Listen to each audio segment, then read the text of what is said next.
Requesting connection. Established. Encrypted. We're live. The show you've been asking for. Advice, technology, and community. Linux first, all others second. This is Ask Noah.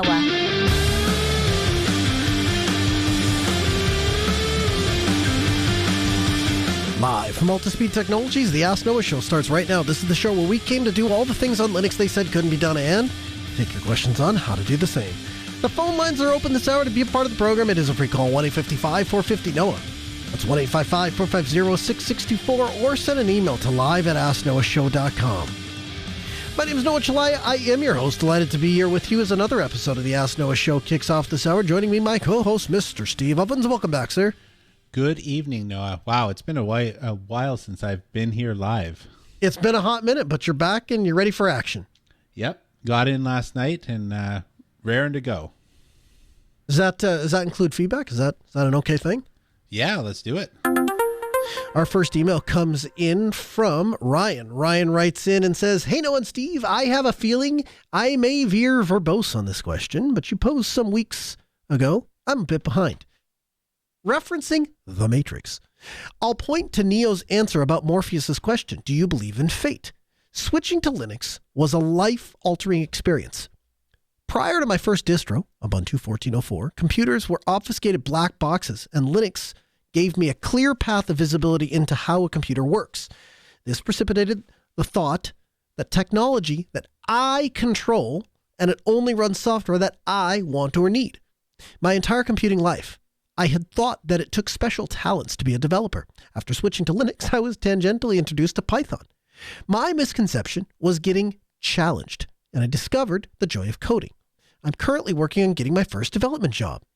I use Linux because it's wide open, and it's a platform that allows me to choose how I operate my computer, whether that's the granularity of Gentoo or an image-based distro like uBlue, everything in between. It also gives me the tools necessary to give big tech cloud providers the two-finger salute and figure out my own solution." Thanks, Ryan. Man, Ryan's feedback could not be more relevant to tonight's episode, Steve. Yeah, you know what? I made note of the fact that this is episode 405. So for people that don't know, 405 is an HTTP error code that says method not allowed. So it's literally the server telling you can't do it. They tell you no. Well, I tell you what, Steve, I actually had an experience. This is some years ago, and I may have shared the story on the program before.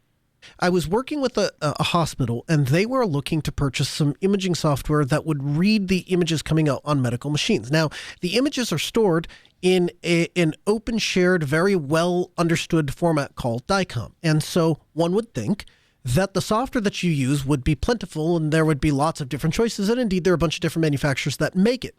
And so they looked at a particular company and said, okay, this is what we want to go with. And we sat down all in the room. And at the very first meeting, Steve, I sat across from, they had the sales guy there from the software company, they had the people, decision makers from the hospital there, and little old me there.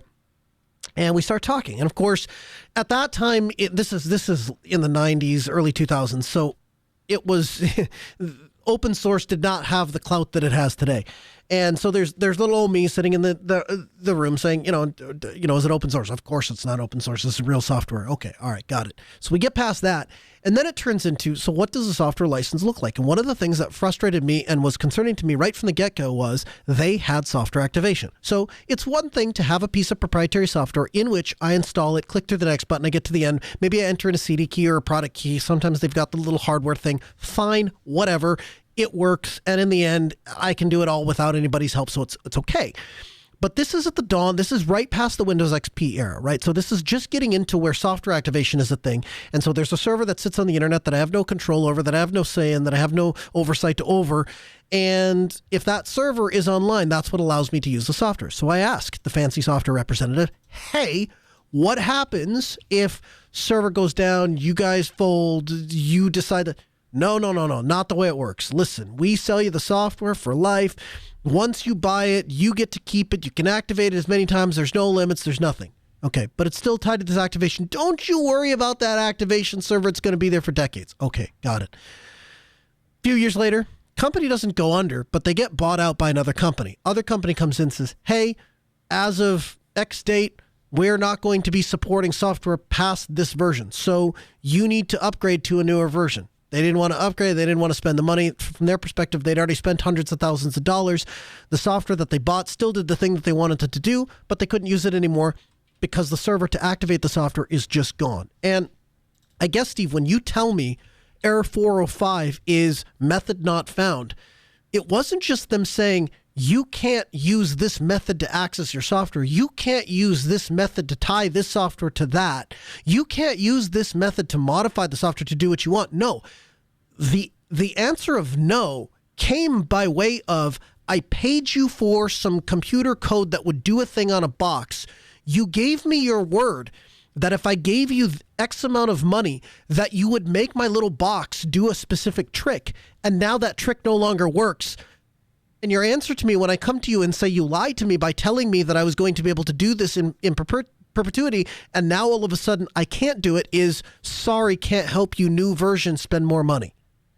That to me does not seem like a long-term sustainable solution. It seems at best a short gap coverage to bridge in a time of need. And so I relate to Ryan's story, Steve, and I think that it ties well into episode 405. Yeah, if I was to bring this into more concrete terms that perhaps some of our older audience might be familiar with, this is very reminiscent of games, right? So in the wider realm, a lot of games have become unplayable because of online activation, or it might not be the game themselves, but there was a gaming service that I used called Direct to Drive. I guess it's kind of analogous to Steam in some fashion, except that actually it's probably closer to good old games where you would buy the game and then you download the binary from them, and they had the activation. So it wasn't the game itself, but they had the activation key that would allow you to download the bits or activate the game or whatever it was. And when that company went under, I had a bunch of games with them that I could no longer do anything with because their activation servers went down. And sometimes you have a case where it's not even an activation server, but when a company shuts down, they just take the entire game with them, and there just is no access. So that might hit a little closer to home, but it's still the same thing. It's the 405. Your method is not allowed. You didn't get to do what you wanted with the software you had. To your point, I talked to my kids and I have showed that my favorite game of all time, bar none, is GoldenEye 007 for the Nintendo 64. Okay, and it's just kind of what I grew up with, and it got me absolutely. I mean, I have memory upon memory of good times with my friends, of just absolute crazy, endless 3-4 night stints where we would just lock ourselves in a room, and it would be my sister and a bunch of my friends and a bunch of her friends, and we'd just trade off because you could only play 4 people at a time, and it was. I mean, just the amount of pleasure and fond memories I have from that game is just, I can't even begin to put it into words for you. I can still play that game today, in part because I maintain many different Nintendo 64 systems, the original ones that I keep very carefully and all of that. But on top of that, emulation has allowed me to be able to bring that into 2024 and use it on modern televisions, use it on modern hardware, those sorts of things. The Xbox 360 controller is actually a better control surface than the N64. And so it's really, the game has gotten better over years. And when I look at some of the games that my kids are interested in, or even worse, what some of their friends are interested in, it's very apparent to me that those games will not exist 20 years from now or 30 years from now. You won't be bringing them along with the future because they largely require some internet server somewhere to play. And where my memories are based off of things like, I remember when we did this thing, and I remember when we did that thing, and I get a couple friends that come in that I graduated from high school with, and they'll come into town, and we'll sit down and play around of GoldenEye every once in a while. I am hearing stories from the generation in between myself and my kids, in which these kids tell me the story of the last time that the Halo server was online, and that Microsoft was going to shut the servers down, but they wouldn't kick you out. And so you get down to these last few guys that are playing online, and it becomes a competition to who can stay in the game the longest, because once they get out, you'll never be able to get back in. And then one guy had a power outage, and so it was just, and then the last guy made it 24 hours but then he was in the game by himself, and eventually it was stupid, and so he just left. And it's like, that depresses me. Like, that doesn't seem like a fond memory at all. That seems like highly depressing. It's like you've got this thing that you love, this thing that you made memories with, the thing that you had this shared experience with other human beings, and it's all being removed from you and you're powerless to stop it. There's nothing you can do. It doesn't matter how much money you have. It doesn't matter what your coding skills are. It doesn't matter what your determination is. Microsoft has said that a thing that they put on this planet, they no longer want on the planet, they're going to remove it. And if you so choose, you can join whatever the new thing is on the planet. But you can't have that thing anymore. It's being removed from you. You know, it kind of dovetails nicely into my own story. So lots of times when you and I go places, people ask us things like, how'd you get into Linux or things like that. And I've kind of beat around the bush. You've asked me before, but I sat down and I actually thought through, you know, kind of the history. How did I get to where I am? And some of it's kind of nebulous and some of it's not. So like most people, I had direct contact with Windows before even knowing what Linux was a thing, right? And part of this was,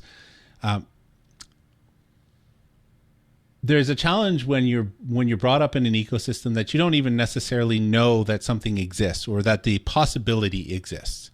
And so there's a lot of things on Linux that I really like that may be possible on Windows, but I didn't really consider some of the just the fact that it could be possible in Windows, because you're put in a sandbox and you largely live inside of that sandbox.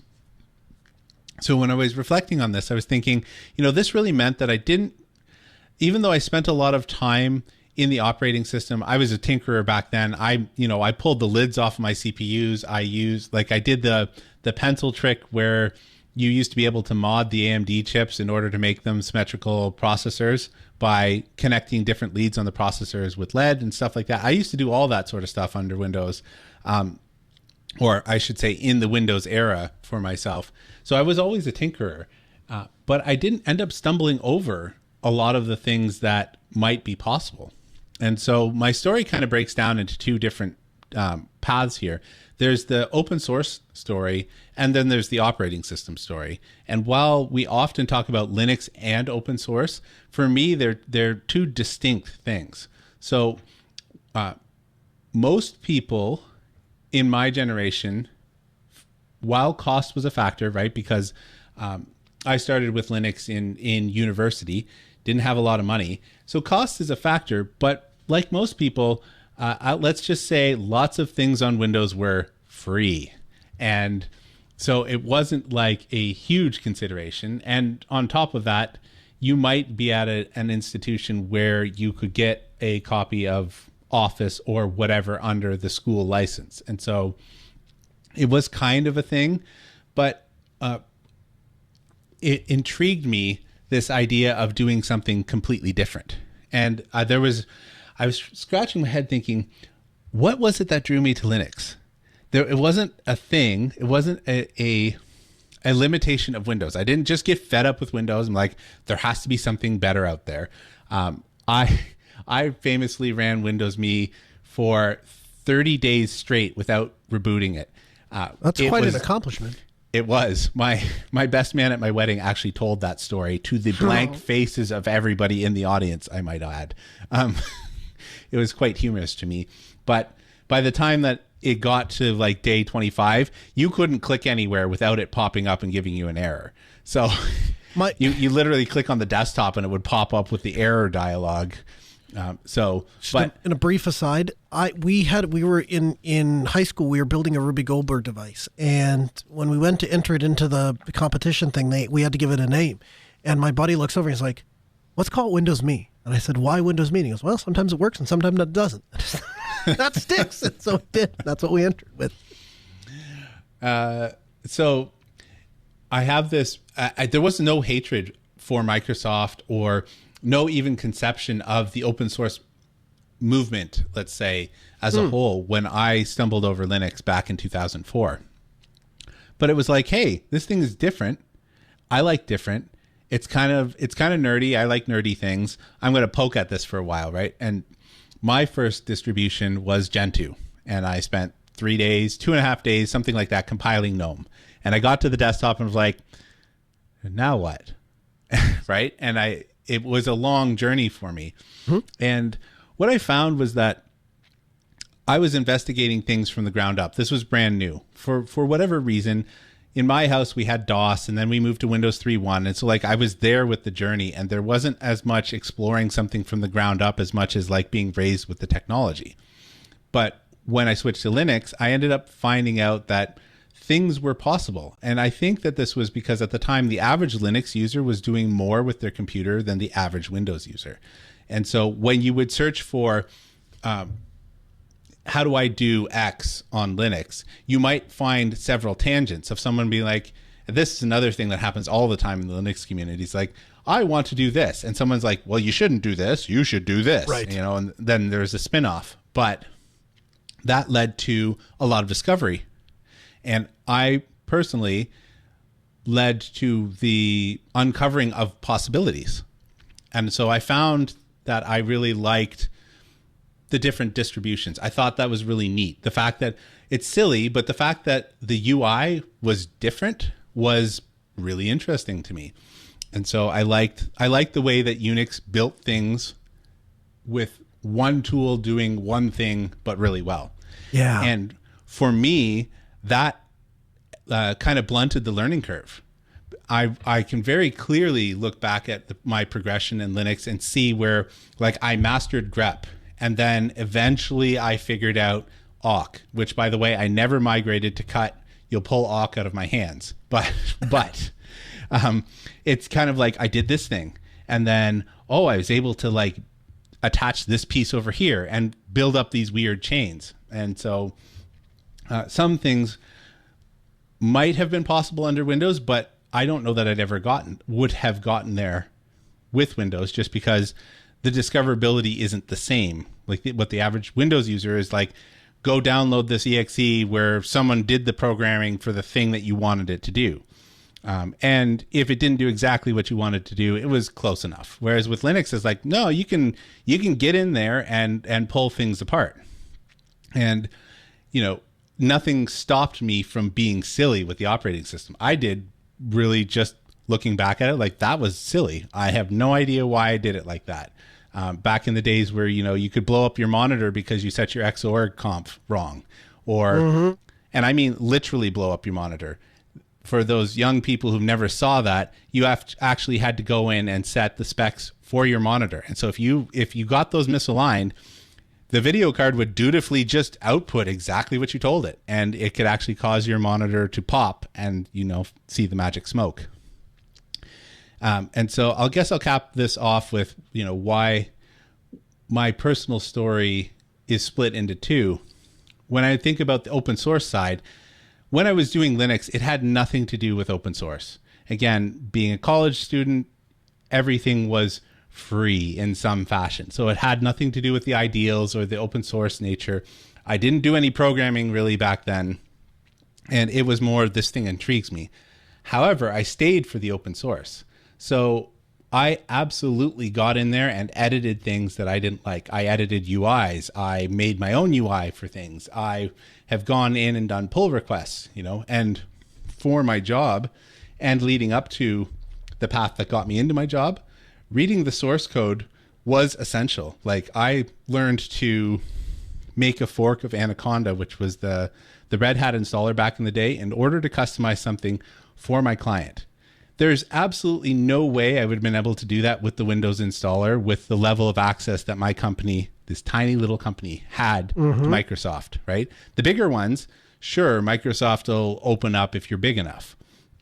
But for me, sitting in tiny little town nowhere, Ontario, that would not have been possible. So, I guess that kind of caps off my story for the open source and Linux journey. You said something that piqued my interest, and it was that you didn't grow up hating Windows, or it wasn't something that drove you out of Windows. And, that instantly resonates with me because to a degree, I didn't either. Like, when I went to DOS, to Windows 3.1, I thought that was an improvement. I could still get to the DOS windows. So I could do all the things I could do in DOS, but just now I could make, buttons or icons that allowed me to execute DOS bash scripts. And so to me, that was a method for it. And then we went to Windows 95 and it was like a whole new world. Now there's all these UI elements and it's actually thought out. And there was absolutely parts of me that when I was back in the Windows 3.1 days going, why are there these different they were like folders, except they weren't really folders. It was like a folder that's permanently open inside of a window, and you could it's just a strange UI layout, and it never really made a whole lot of sense to me at all of 6 years old.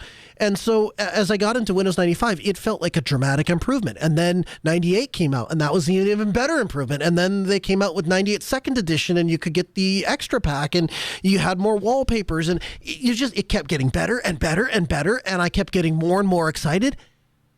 And then we had Windows 2000, and I thought that was the best yet. And then we got to XP. And I remember pulling the first laptop that I had with Windows XP, and I remember working so hard to save up for it and getting one. It was the first laptop that had an optical drive. And I remember booting it up and thinking, I feel like I have a Fisher-Price toy. Like, it doesn't feel like a computer. It feels like a toy. And then that's what started down this path of, there was a Windows activation thing. And at that point, it was back then you had to have, a phone line. And so I was going to truck stops to get access to a phone line if I wasn't at my house, so that I could plug in and dial back at the university at the time, as I was able to get free internet there. And so, long story short, I was able to dial to the university and get onto the internet, and that's how I would use to activate Windows, or try and use the payphone because it was a toll-free number to Microsoft. Anyway, it was all these hoops that you had to jump through just to use the box that I owned. And I realized, in the email that we got from Ryan, it no longer felt like I own that box. It felt like somebody else owned that box, and that I was just being able to use it. But I agree, it didn't really feel at the time like I was getting away from this terrible thing. It just felt like things were getting better, and then all of a sudden they stopped getting better, and then it took a turn for the worst. And then, of course, after XP had 7, which is maybe slightly better than XP, but not much, and they moved a bunch of stuff down. Then Vista, oh my gosh, and then it just kind of went down from there, from my perspective. But didn't start that way. So open source is kind of pivotal to a lot of the stuff that we talk about here. Between, we often intertwine open source with Linux, but not necessarily, right? There's a lot of other operating systems for things that we rely on that we don't even realize is an operating system, or maybe you call it a firmware, for example. So why don't you talk a little bit about that? Yeah, actually, that dovetails really nice. So we've been talking about home automation for a long time, and I could use your help, Steve. I really could, because I'm in a really rough spot. So the boat that I find myself in, there are 2 big manufacturers for most large automation installs. If you go into an event center, if you go into a conference center, if you go into a super expensive home, they're really using one of just a handful of systems. It's either Crestron, Lutron, Control 4. Those are the big ones when it comes to lighting. And then largely they're putting in, if it's a Crestron system, they're putting Crestron in as the central controller, and then everything is tying to it. And even if you have Crestron, oftentimes you'll have Lutron doing the lights, either by way of Homeworks, or they have their graphic eye system, or on the lower end, the Radio Raw stuff. And then at the very low end, they've got the Kasasa stuff that you can buy at like Home Depot and Lowe's. But what I was taught when I went to classes to learn how to do home automation was a couple of principles. And one was that you automate, you build reliable systems independently, and then you tie them together or offer integration where it's needed. And they discourage you from doing this. You have one thing that does everything, and then everything ties back to the one thing. Because when somebody walks into the room, the light just has to come on. It just does every time. And so the experience that I've had has been, with Crestron systems, they work 100% of the time. They just don't really fail. And you walk into a room, you push a button, and it works. With Lutron, same thing. You walk into a room and you push the light, and it's going to come on. If there's a motion detector, it's just going to work.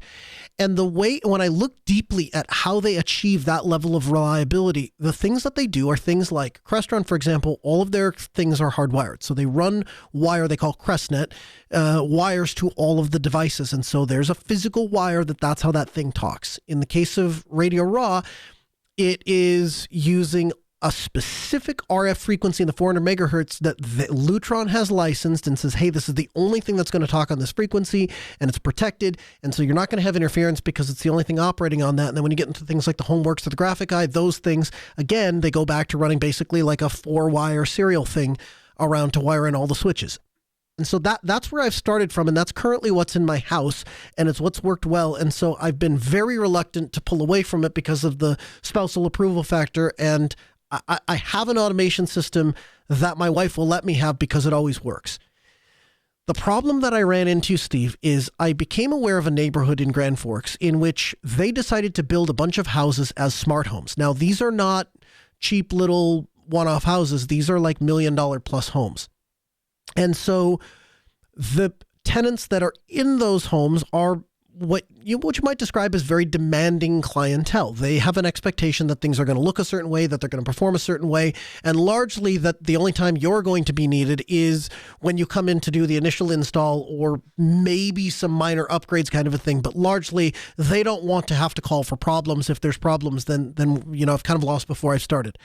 And so as those requirements have been laid in front of me, I actually did some digging around. I actually reached out to my cousin, who his job is to automate billionaires' houses. He works in some names that you would recognize, and his job is when you get to be like stupid rich, not only do you have a company and not only do you have, people that, companies that work with and all that, most of these guys have, even if they're super technical because they work in Silicon Valley and do those things, most of those guys have a tech guy that does their houses and their yachts and their planes and all of that. And that's what my cousin does. It's kind of a weird job space, but that's what he's in.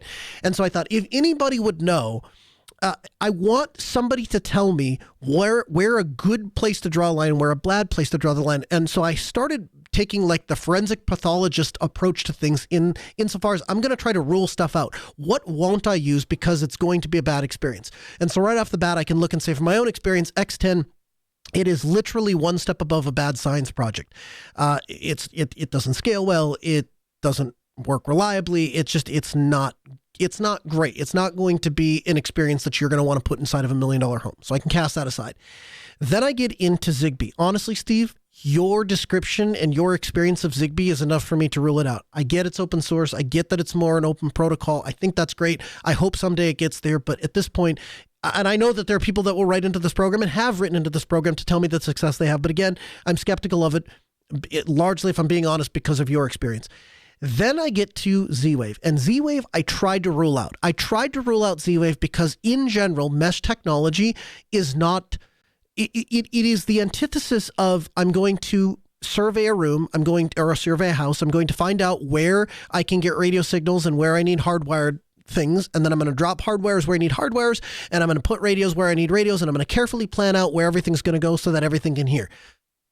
Z-Wave kind of takes the exact opposite approach, right? We're not planning from the beginning and dropping dedicated wires and RF repeaters and or receivers in specific places and spacing them out. We're not doing that at all. In fact, what we're really doing is throwing a bunch of things in and then hoping that they all talk to each other and intermingle and that it's all going to work. The positive side to that is literally 100% of the people that I've talked to that put Z-Wave appliances or things in their homes are happy with them, and they say they work. And you would tell me works significantly better than the Zigbee stuff. So we're well ahead of the game. So I called my cousin and I asked him and I said, hey, would you use Z-Wave devices? You do things. I mean, I'm talking about doing this in $1 million home. You do billions of dollars. I mean, would you use it? He goes, yeah, we use Z-Wave all the time. It's reliable. It works. And I said, would you, have you done anything exclusively Z-Wave? He goes, no, not really. Most of the time, if you're building, a lot of these houses have 600-700 lights or 600-700 loads in them. So we're doing huge buildings. You're probably putting something more centralized in, and then you're tying to it. But he's like, absolutely. I've got people, one-off devices or things that people want to use, or just completely depends on the environment. So I wasn't able to rule out Z-Wave. So with Z-Wave remaining in the picture, and then my experience with Shelly. My experience with Shelly is it was too good to be true. There's absolutely no way, Steve, that somebody can build a sub $50 device that works reliably and well and is easy to integrate and isn't reliant upon some cloud service. But lo and behold, On my way home from one of the many trips of your house, you gave me very generously 3 Shellys, and I took them home and I powered them up with the 12-volt battery. There's the first win, because now I don't even really have to ask the question of who owns the technology, because I've not connected it to the internet. I've not connected it to any sort of fancy thing. I literally took a 12-volt battery and stuck a positive and negative wire in. The Shelly came alive. Connected to it via its own built-in access point. So there's a win. It's got its own access point built in and has its own IP address and has its own DHCP server. And then it has its own web interface, which I'm able to log in and configure the access point to the DHCP server, in addition to 2 Wi-Fi radios. So we're off to a great start with the Shellys. And I get it connected, and without ever connecting to the internet and without ever tying it to another central system, I'm able to plug a load in or connect a relay, close contact relay, and turn something on and off. And that is amazing. And it only exists because of all the underpinning open source technologies that allow a web server and allow a DHCP server and allow a controlled contact circuit board and the logic that goes with it and the custom scripting, and all of that being released as an open source thing and a device that you can buy off the shelf for less than $50. It's absolutely mind-blowing. And so after my superb experience with the cheap little Shellys, I purchased some of the Shelly Pro line. The Shelly Pro line, if anybody's not familiar, it takes a wired Ethernet at the back and then offers a lot of the same functionality and features that the less expensive Shellys do, but you can mount them on a DIN rail. And so in playing with those, I have found them to, again, amazingly reliable. Here's the other thing too. I timed it. From the time that I apply 12 volts till the time the device is pingable, 6 seconds. It boots in 6 seconds. I can count on one hand the amount of devices I can get to power up in 6 seconds, let alone power up, provision a network, start talking, and ready to do stuff in I mean, it's unflippin' believable. So I got some of the Shelly Pros, got those tested up, got them wired up, and I'm comfortable with them. They seem to work really well. So at this point, my plan is to go in to this house that currently has all of the wiring centralized inside of the electrical room because it's built as a smart home, Steve. So why would we do silly things like put the copper wires that control the lights in the room in the room? We'll put them all in one place, and then we'll use fancy, complicated things to turn them on and off, you see? My plan is to rip out the Lutron homework system that's in there, to replace them with DIN rails and Shellys, and now I've got control over the light loads. Then step 2 is to give the home occupant control in the rooms that they need. Well, that's going to be an easy one because currently they have low volt Lutron panels in those rooms. So we've already got low volt into the walls. And so it's just going to be a matter of pulling the Lutron panels out and replacing them with an Orbit panel. So I think I got that problem solved. The part that gave me pause was this last weekend. There was an update for Home Assistant. I performed the update for Home Assistant, and in doing so, Companion, which relies on a long-lived access token from Home Assistant, lost its long-lived access token, or really Home Assistant lost it, and thus Companion wasn't able to talk to it.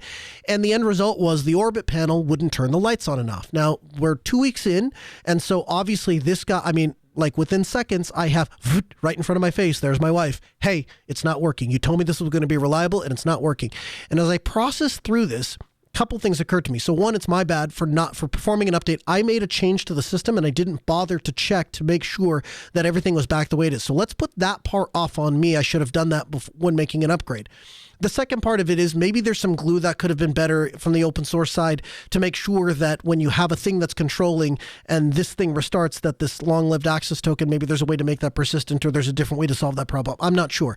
But I guess big picture question, if you put your solutions architect hat on, and I asked you a couple of questions such as, is there a way to make IP network devices as reliable as appliance-based devices? Or by nature of having a network stack, is there always going to be multiple points of failure that is never going to be as reliable as just putting a switch in a wall that you're touching 2 pieces of copper together and the light comes on at the other side because now current can flow? And then apart from my network question, that is, can you make a network reliable as a regular light switch kind of a thing? In addition to that, are there other products that Shelly or other companies make that would allow me to give some local control so that when you go push a light switch in a room, in all of the equipment, automation, technology necessary to activate the light in the room is present? Is there an open source friendly way to do that? That's a lot to unpack. Well, let's start with the obvious one. You said, can you make an IP network reliable? Yes. Reliable enough. I think we all know that Steve can't do that, and that's why Noah keeps talking about the number of times he's come down to Steve's house to fix the Wi-Fi that is still not fixed. So I can't personally do that, but I'm sure there's somebody out there that can. But, jokes aside, there's a lot of different ways that you can skin this. The challenge with using IP-based is that if the network changes, like somebody moves in or out, somebody has to do the IT tech thing to get things reconnected. The Shelly Pros can run an Ethernet wire, but if you are running any of the Wi-Fi devices, they need an access point. Right. Like you said, though, they should fall back to broadcasting their own SSIDs, and I don't have a lot of concern about that. But it would be, somebody would have to know, like you'd have to leave instructions saying, when you move into this house, you're going to see a whole bunch of things broadcasting their SSIDs, and you have to go in and put your Wi-Fi information into them. What would you think about breaking it out such that you have like a home automation network, and the home automation network has no DHCP? Every single device is statically assigned because it's fending for itself, because I don't know who's going to be there, but I need to be able to talk.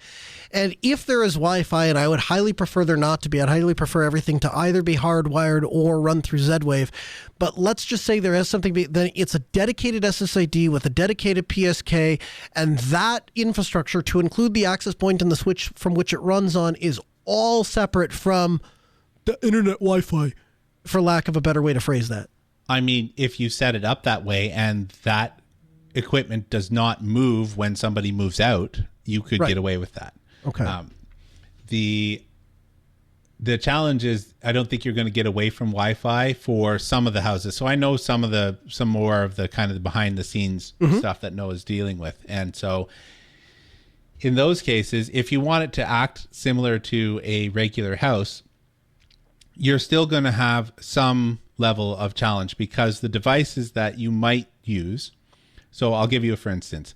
You might have a room where you want to have a light switch, but because the house is wired in such a way that all of the actual power, like the hotlines, are going into a centralized place and not in the room itself, you either have a lot of rewiring to do, or you have to use something that's kind of wireless, because most of the things that I'm aware of are of a wireless variety as opposed to running an Ethernet. So for example, Shelly, and there are others, right? You can absolutely do this with an ESP32 and a bunch of contacts and stuff like that. But if you're looking for something that has warranty and a company support and stuff like that, Shelly has devices that they sit behind, essentially fake light switches, and they simply detect the on off of the light, and then they relay those inputs back to something else. Oh, locally, huh? Yeah. So in addition to this, Shelly has its own scripting language. So in theory, the person who sets this up could have one Shelly, like that button running the Shelly firmware, which, by the way, is based on Mongoose OS, which is Apache licensed. So in case you're counting out there, one of the reasons why there's such an easy firmware replacement path for the Shelly devices is because the operating system is open source, and people were able to go in and look at, like, how's it running. But park that for a minute. Shelly has a bunch of different connections. Like, most of their devices, if not all of them these days, come with BLE, as well as either Wi-Fi or Z-Wave. Okay. And they can talk to other devices, other Shellys locally. So, for example, out in my chicken coop, I have one Shelly device that it's capable of taking in sensors. So normally a Shelly device is a relay of some sort to turn power on and off. However, you can't just plug in sensors into that, because it's meant for handling voltage of some, like power of some capacity. But they make a different Shelly that's specifically for types of sensors. So I connected a thermostat, or like just a temperature sensor, and dropped it in the chicken coop water. And that Shelly connects locally to the Shelly beside it, which controls the power to the heater that sits in the same chicken coop, like in the same water that this temperature sensor is on. So you absolutely can do these things where you can combine the Shelly bits together to talk to each other. And it's actually kind of neat. If I log into that power, the Shelly that is controlling the power, I actually see the thermostat reading in that UI. And I think that's really nice, that level of integration. So there's a bunch of things you could do. So getting back to it, you would get a light switch of some description, and you would tie it in with something that is able to read input and relay the results of that input back to the Shellys that are sitting in the closet. Okay. I haven't seen any of those type devices being powered over Ethernet, though, or even having an Ethernet connection. So you would have to fall back to some wireless protocol.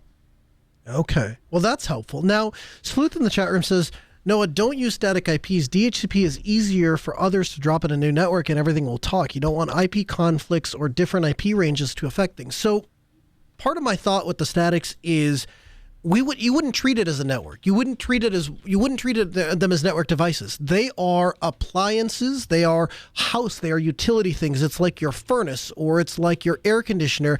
And the IPs for which they are programmed to, it's only there so that they can talk to each other. It's really not to talk to absolutely anything else. And then you have one central point like Home Assistant or whatever that is able to talk to the automation network, but then also that maybe gets a DHCP on the regular network or something like that.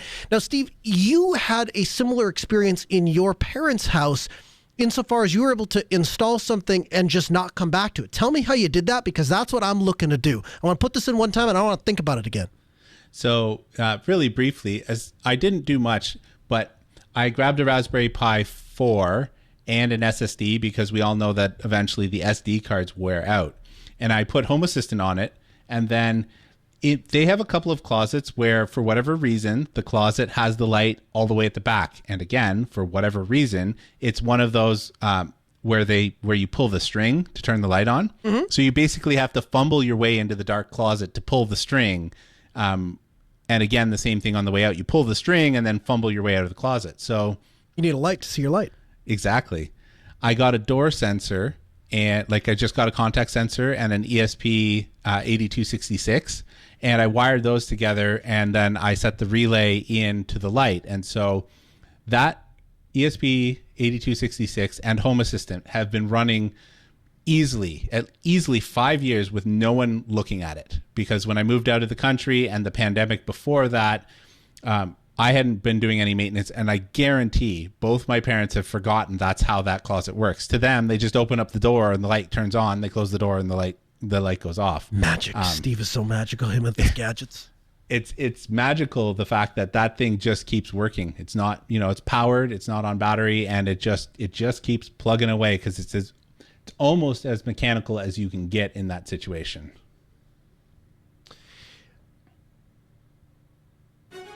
From the Linux Newswire newsroom, this is the Week in Review with JT. For the week of August 25th, 2024, here's the Linux and open source news. The Office and Graphics Suite Calligra Office has announced version 4.0. The ebook reader Calibre has announced version 7.17. KDE Gear 2408 has been released.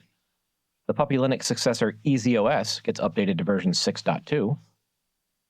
The global analytics company StatCounter shows that the Linux market share of the desktop operating systems has hit an all-time high of 4.44%, up from 3.12% last year, and it was just 2.76% in July of 2022. After getting open source back in April and now run as a community project, the Descent 3 open source engine has had its first release. NVIDIA 560.35.03, the Linux driver recently released, has more Wayland fixes. The latest Arch Linux installer, 2.8.3, now adds Cosmic Desktop as an option. Microsoft has confirmed that August updates break Linux boot in dual boot systems.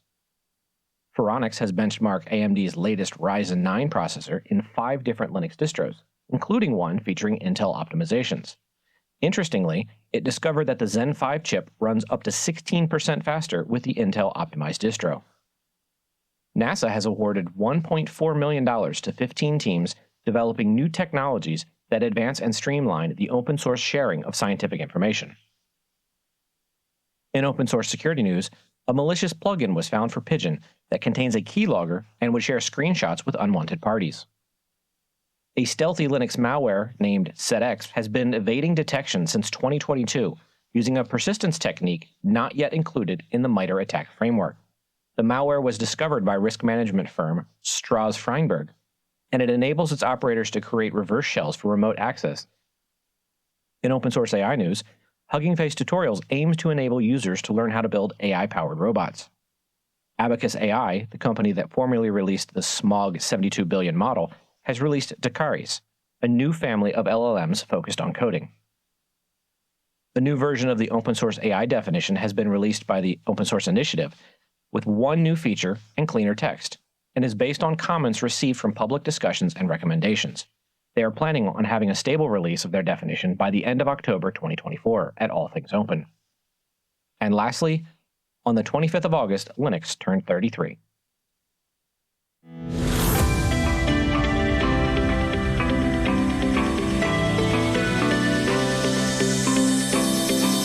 Why do we use Linux? Why do we continue to fight the battle? Does it sometimes feel like you're pushing a car sideways up a hill? Yeah, maybe a little bit. But I think the reason for that, and you've kind of heard this come out over the past few episodes, and we're going to dig into it rather deep in this episode, is I'm looking for the long-term investment. And I think sometimes what happens is when there's a new need and it's fresh and it is novel and it's not been met before, oftentimes proprietary is the first answer there because there's a company that has a need or they see an opportunity to capitalize, and so they immediately dump resources into building a highly refined product to solve one specific problem. Now, sometimes that takes off and it's in early enough that it becomes an industry standard, and so we fight that for 10 or 15 years. Other times, though, more often, though, and what I would tell you that is the case in most scenarios, the proprietary tool may be the first one there, and it may be even the more detail-oriented one that addresses the issue, but over time, open source solutions start to pop up around, and eventually they begin to gain enough momentum and traction that once they take off, they soar light years ahead of the proprietary solutions. And my case in point for that, big picture, is take any piece of software that you want. Take any piece of proprietary software that you want that is core or pivotal to a business. That is to say, some central piece of, I'm not talking about the Office suite that everybody has a local copy installed and its documents. I'm talking about the one cohesive piece of software that any particular company uses. And look at the way that we did that 10 or 15 years ago, where it was some behemoth that got installed on some local Windows server in a very customized, very delicate environment and had a team of support staff that walked through a run book to get it set up exactly how it's supposed to be set up. And so the animal performs the way it's supposed to. And then it runs for 10 or 15 years. And then you had to upgrade and do all the things. And eventually it fell over, and then you did replace it with another one. It's the way we did it years ago. Nobody's doing software like that anymore. Today, if you're building it on open source frameworks because A, you don't want the expense to build all that stuff from scratch. B, you want it to be scalable and deployable anywhere. So you want to be able to reproduce it in AWS. You want to be able to reproduce it inside of Google. You want to be able to reproduce it inside of an on-prem infrastructure. You want to be able to place that thing anywhere. And so the very method by which we build software and the very way that which we design it has pivoted wildly. And underneath all of those wide-scale solutions is open source, is Linux, because you have to do it that way in order for it to scale. Steve, I know you had some closing thoughts or some wrap-up thoughts.